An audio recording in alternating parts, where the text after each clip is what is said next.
El Dorado County is not at all like you would expect California to be.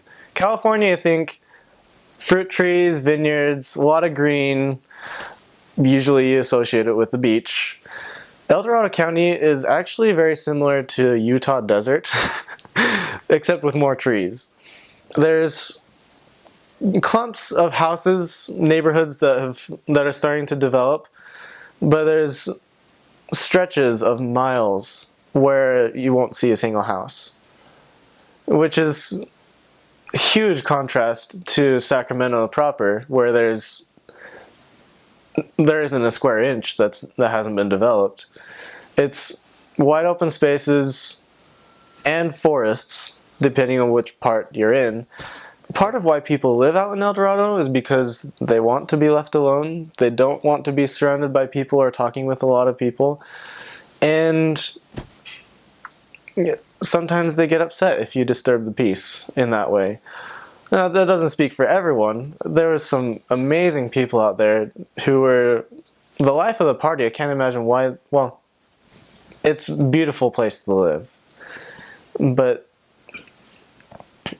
it's just interesting a different social dynamic there is out in the country like that.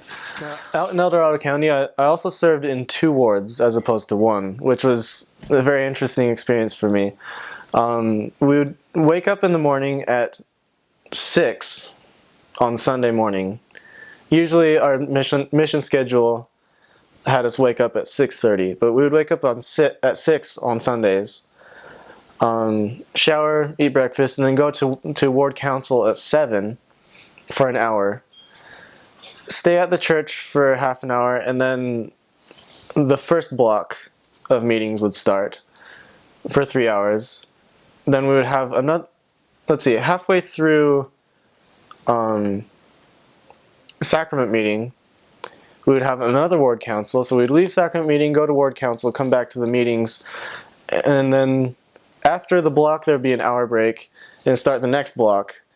And then after that block we usually had a missionary coordination meeting. So it was a regular Sunday to be there for 7 hours, which was draining for the first little while until I got used to it. And I actually started really sincerely enjoying 7 hours of church every Sunday. It was just a break in the monotony of, well, I hate to say monotony, but it was a change of pace, which I was very grateful for, as well as spending almost all 7 of those hours interacting with and talking with and discussing the gospel and the missionary work with the members and getting to know them.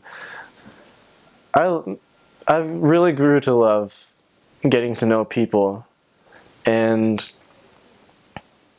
talking to them about their interests, their families, the people that they know, and not just as a means to an end either, because missionaries have a very clearly defined purpose, but just getting to know the members was an enjoyable experience in itself, and almost always resulted in them talking about, hey, my friend was talking to me the other day about how their child was going through struggles, or they had a death in the family. There's almost always something that leads back to the gospel.